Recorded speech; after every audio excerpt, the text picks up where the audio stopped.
Commander Valerius Thorn was a statue carved from discipline and regret. For 25 years, he had served the solar hegemony, his body a testament to the brutal efficacy of their training, his mind a steel trap of strategy and protocol. He commanded the Praetorian Guard, the elite of the elite, a unit of 180 soldiers whose loyalty was as absolute as their lethality. They were the Emperor's fist, and Thorn was the iron core within it. His face, etched with the scars of 100 campaigns, was an unreadable mask. His voice, when he spoke, was a low rumble that carried the weight of planets. The training ground was a scorched expanse of gray rock under a sickly orange sun. The 180 Praetorians stood in perfect formation, a silent, unblinking legion. The air was thick with the dust of their collective boots, and the scent of sweat and ozone from the energy shields they trained with. Today was the biannual inspection, a ritual of authority and dominance. It was a day for Thorn to remind them, and himself, of the rigid code that held them together. But there was a wrinkle in the flawless tapestry of his command, a thread that refused to be straightened. Her name was Kaelin, a new recruit, barely 2 years out of the academy, and a prodigy. She moved with a liquid grace that defied her heavy armor, her reflexes faster than the targeting systems she trained on. She was a weapon of unparalleled precision, and she was Thorn's greatest frustration. She was insubordinate, she questioned orders, and she harbored a quiet defiance that threatened to unravel the very fabric of his command. She didn't belong, not here, not in a world built on submission. And yet, she was too good to let go. The incident that led to this moment was, on the surface, a trivial one. During a simulated raid, a senior officer had given a flawed order, a blunder that would have resulted in the deaths of half the team. The other soldiers, programmed to obey, had begun to execute it. Kaelin, however, had not. She had disobeyed the order, executed a different maneuver, and single-handedly secured the objective while saving her team. A victory, by any metric, but a victory born of insubordination. The officer had been humiliated, and Thorn, though he knew Kaelin was right, could not allow the precedent to stand. Thorn walked the line of his soldiers, his boots crunching on the dust. He stopped in front of Kaelin, her posture as rigid and unyielding as his own. She was small for a Praetorian, but the strength was there, coiled in her frame. Her face was pale, her jaw set. She knew what was coming. "Praetorian Kaelin!" Thorn's voice boomed, amplified by his armor's comm system. It was a sound that could shake mountains. "You defied a direct order from a superior officer." "The order was flawed, Commander," she replied, her voice steady and clear, a single bell chiming in the silent air. "It would have resulted in a catastrophic loss of life. I chose to save my team." A ripple of unease ran through the ranks. No one spoke to Thorn like that, not in front of the others. "The Praetorian Code is not a suggestion, Praetorian," Thorn said, his voice dropping to a dangerous whisper. "It is the absolute law. To question is to falter. To falter is to fail. Your actions, however effective, sow the seeds of chaos. And chaos is a cancer we cannot tolerate." He paced in front of her, his hands clasped behind his back. The tension was a living thing. The other soldiers, whose lives Kaelin had saved, stood with their eyes forward, unmoving. They were trained to follow, not to question. Kaelin had broken that rule. "I cannot have an officer in my command who believes herself to be above the code," Thorn continued. "The punishment for insubordination is severe, but your valor in battle, however misplaced, merits consideration. Therefore, I will not expel you. I will not demote you. Instead, I will offer a public, humbling punishment, one that will serve as a lesson to the entire Legion." He stopped and stood directly in front of her, his shadow falling over her small form. "For your insolence and your defiance, you will remove your uniform in front of your peers. You will stand in your undergarments and contemplate the humility of obedience, and you will not falter. Is that understood?" The air grew so still, you could hear the distant, faint hum of the city's power grid. Kalen's face, which had been a mask of quiet defiance, now betrayed a flicker of something else. Fear? Humiliation? Thorne didn't care. He had made his decision. Her insubordination, her pride, it had to be broken. For the good of the Legion. For the good of the hegemony. "Understood, Commander," she said, her voice barely a whisper. She began to unfasten her armor. The plates, each a work of intricate engineering, came off with a series of soft clicks. The helmet came off first, revealing a face streaked with sweat and grime.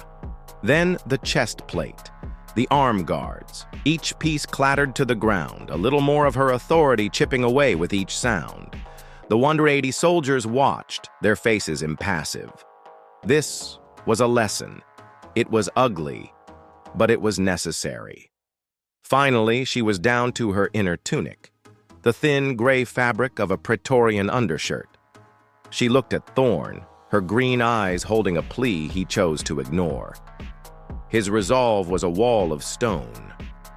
"Continue," he commanded, his voice cold. She reached for the hem of her tunic. With a sharp tug, she pulled it up, then over her head.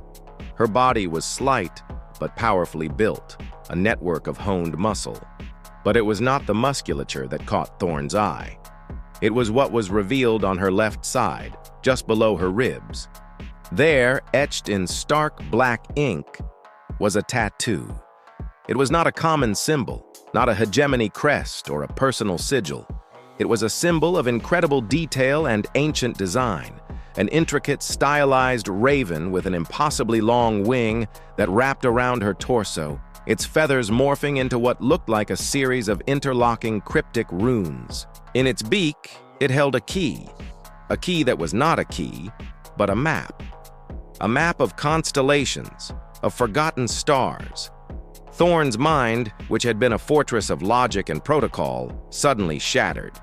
His vision blurred, not with tears, but with a sudden violent recall. He had seen that symbol before. He had seen it burned into a wall, etched on the hilt of a blade, tattooed on the arm of a ghost. The ghost of a life he had left behind, a life he had sworn to forget. The symbol was the crest of the Crimson Hand, a legendary order of assassins, spy masters, and shadow weavers believed to be extinct for over 50 years. An order so secret, so powerful, that its very existence was a myth whispered in the back alleys of history. He remembered them, not from history books, but from his own brutal experience. When he was a young, disgraced officer, left for dead by a mutinous crew on a forgotten moon, it was an agent of the Crimson Hand who had found him. A woman, swift and silent, who had nursed him back to health and taught him to survive on the razor's edge of the law. She had saved his life, but she had also left him with a bitter truth about the hegemony he now so fiercely served. He had watched her and her fellow agents operate, their bodies covered in these same intricate coded tattoos. They were not just symbols, they were maps, keys, chronicles of a forgotten past. His mouth went dry. The silence of the Praetorian Guard was now deafening. They watched, waiting for his command, his fury. But Thorne was frozen. He was not looking at Kalen, the insubordinate recruit. He was looking at a ghost. He was looking at the living, breathing proof that the legend was real, that the past was not dead, and that his life, his command, his every belief was built on a lie. His mind, which had just been focused on public humiliation, was now racing. The Crimson Hand, if they still existed, were a threat unlike any other. They were the masters of information, the wielders of secrets. Why was a ghost of that order standing in his legion, exposing herself? Was this a challenge? A warning? A plea? "That's enough," he said, his voice a low, cracked whisper, a sound completely alien to the Praetorians. The soldiers shifted, a ripple of confusion spreading through the ranks. Kalen, her chest heaving slightly, looked at him with an expression he couldn't decipher. Relief? Confusion? Understanding? "The lesson is concluded," Thorn said, his voice regaining a semblance of its former authority. "Praetorian Kalen, you are dismissed. Return to your barracks. The rest of you, continue with your drills. Double time." The Praetorians, masters of obedience, did not question the bizarre turn of events. They turned and began their drills, their movements a blur of controlled aggression. Thorn, however, did not move. He stood, his gaze fixed on Kalen as she picked up her uniform, her movements slow, deliberate. As she walked away, he noticed a faint, almost invisible shimmer on the tattoo. It pulsed once, a soft, ethereal light, and then vanished. It was a signal, a message only he would understand. Later that evening, in his private quarters, Thorn waited. He had sent a coded message to Kalen, a message only she would have understood, a phrase from his training all those years ago. He sat at his desk, staring at a framed photograph of his wife and son, his face a storm of conflicting emotions. The man who had been a symbol of absolute authority was now a man haunted by his past. A soft knock came at his door. He pressed the button to open it. Kalen stood there, no longer in her Praetorian uniform, but in simple civilian clothes. Her face was pale, but her eyes held the same fierce, unwavering intelligence he had seen on the training ground. "Commander," she said, her voice low, "you called for me." "Sit down, Kalen," he said, gesturing to a chair. He didn't use her rank. The formality of his command was gone. He was no longer a commander, he was a man facing a ghost. She sat, her back straight, her hands clasped in her lap. "You know what it is," she said, her gaze falling to the tattoo on her ribs, a design now hidden by her shirt. "The Crimson Hand," Thorn said, the name tasting like ash on his tongue. "I thought you were all dead. I thought the hegemony had wiped you out 50 years ago." "They tried," she said, a bitter smile on her lips. "But shadows are hard to kill.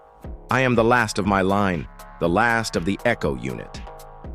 My designation is Echo 7. Thorn's eyes widened. The Echo unit, the most elite of the Hand, tasked with the most impossible of missions. He remembered the stories, the impossible feats of assassination, the intelligence they had gathered. "Why are you here, Kalen? Why my legion? Why expose yourself like that?" he asked, his voice raw with frustration. She looked at him, her gaze unwavering. "I needed to find you, Thorn. I needed to see if the man I was told about still existed. The man who had once been on the right side of history before he chose to serve the hegemony." He flinched. She knew. She knew the secret of his past, the secret he had buried so deep he had almost forgotten it himself. "My family," she continued, her voice gaining a desperate urgency. "The last of the Crimson Hand, the remnants of our legacy. We were a small, quiet community. We were hunted, but we survived. Until a month ago, we were attacked. Not by the hegemony, not by anyone we knew. The attackers were different. They moved like shadows, with a silent, deadly precision I have only ever seen in my own order. They were hunting for the Shadow Key." "The Shadow Key?" Thorn asked, his mind racing to remember the old legends. "The key that unlocks the star-forged artifacts? A myth." "A myth the hegemony has been hunting for decades," she corrected. "And a myth that is now in my hands. It's what's in the tattoo, Commander. It's the map, the key. It's what they're hunting for, and they're getting closer." Thorn stood up and walked to the viewport, staring out at the cold beauty of his fleet. He had a choice to make. He could turn her in, uphold the law, and bury his past for good. Or he could listen to the ghost of his past, a ghost that held the key to a legendary weapon and a terrible conspiracy. "Who were the attackers?" he asked, his voice low. "I don't know," she admitted. "But they knew our methods. They knew our weaknesses. They moved with a tactical precision that was familiar, as if they were trained by us." The words hit Thorn like a physical blow. A new force, trained by the very people they hunted, now hunting the last of them. A force that, if they got their hands on the Shadow Key, could bring the solar hegemony to its knees. He turned to face her, his decision made. The man who was a statue of discipline and protocol was gone. In his place was a man who remembered his past, a man who had seen a ghost, and a man who knew a larger war was brewing. "The tattoo," he said, pointing to her side. "Is it just a map?" "No," she said. "It is a chronicle. It is the history of the Crimson Hand, a library of lost knowledge. And it is the key to the Shadow Key, a weapon of immeasurable power, hidden for millennia. It is what they will kill to possess." Thorn nodded, a grim resolve settling over his features. The Praetorian Guard, the solar hegemony, the rigid code he lived by. It all suddenly seemed so small. A shadow war was at their doorstep, and he had just found his first soldier. "Very well, Praetorian," he said, and for the first time the word didn't feel like a rank but a name. "We will need a new battle plan. You will tell me everything you know, about your order, about the Shadow Key, about the enemy. We will find them, and we will make them regret ever stepping into the light." He looked at the ghost in his quarters, the woman who had just shattered his reality with a single tattoo. He had been a commander of the hegemony, a symbol of its power. Now he was a key to its survival, an ally to a forgotten past. He had been so focused on public humiliation, so focused on maintaining control, he had not realized that the universe had just played a different game, a game of secrets and shadows, and he, a commander of 180, had just found himself with a legion of one.